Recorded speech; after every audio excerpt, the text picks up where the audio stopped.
Big boss Malayalam season 7 ഇന്നലെ രാത്രി നടന്നൊരു കാര്യമാണ്.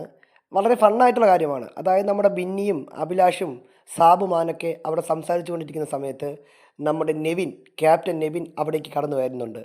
അപ്പോൾ നെവിൻ പറയുന്നു താൻ അഭിലാഷിനോട് മിണ്ടില്ല, അഭിലാഷുമായി താൻ ഒരു പിണക്കത്തിലാണ്. അപ്പോൾ എന്താണ് കാര്യമെന്ന് ചോദിച്ചാൽ, നെവിനും അഭിലാഷും മുമ്പ് ഭയങ്കര സുഹൃത്തുക്കളായിരുന്നല്ലോ. അപ്പോൾ പെട്ടെന്ന് വൈൽഡ് കാർഡുകളായിട്ട് നമ്മുടെ സാബുമോൻ കയറി വന്നപ്പോൾ ഈ സാബുമോൻ്റെ അടുത്തായി അഭിലാഷിന് കൂട്ട് കൂടുതൽ. അപ്പോൾ നെവിനുമായിട്ടുള്ള കൂട്ട് അല്പം കുറഞ്ഞു. അപ്പോൾ അതിൻ്റെ പേരിലുള്ളൊരു പിണക്കമാണ് ഇപ്പോൾ നെവിൻ കാണിക്കുന്നത്. അങ്ങനെ നെവിനും അഭിലാഷും തമ്മിൽ വളരെ രസകരമായ ഫണ്ണായിട്ടുള്ള മൊമെൻറ്റുകളുണ്ട്. അപ്പോൾ ബിന്നി അവിടെ നിന്ന് പറയുന്നുണ്ട്, എടാ അത് ആകാശ് സാബുമാൻ്റെ ആ നുണക്കുഴി കണ്ടാണ് നമ്മുടെ അഭിലാഷ് വീണത് എന്ന് പറയുന്നുണ്ട്. അപ്പോൾ അങ്ങനെ പറഞ്ഞ് ഈ നെവിൻ പെട്ടെന്ന് നമ്മുടെ അഭിലാഷിൻ്റെ ദേഹത്തേക്ക് ചാടി കയറുകയാണ്.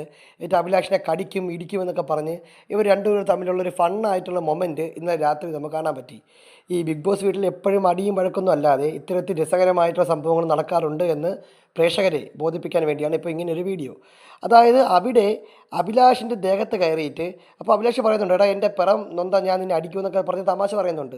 എടാ ക്യാമറ സൂം ചെയ്യുന്നുണ്ട്, ഇത് വേറെ രീതിയിൽ പുറത്ത് പോകും, നീ അവിടെ നിന്ന് എണി എന്നൊക്കെ അഭിലാഷ് ബിന്നിയും പറയുന്നുണ്ട്. അപ്പോൾ ഇതിൻ്റെ ഇടയ്ക്കായിട്ട് ബിന്നി സൈഡിൽ നിന്ന് പറയുന്നുണ്ട്, ഈശ്വര ഇതും കൂടി ഞാൻ കാണേണ്ടി വന്നല്ലോ ഈ വീട്ടിൽ എന്നൊക്കെ പറയുന്നുണ്ട്. എന്തായാലും രസകരമായിട്ട് മുഹൂർത്തമായിരുന്നു. നെവിനും അഭിലാഷും തമ്മിലുള്ള സൗഹൃദം എത്രത്തോളം ദൃഢമാണ് എന്ന് കാണിക്കുന്ന ഒരു മൊമെൻ്റ് ആയിരുന്നു അത്.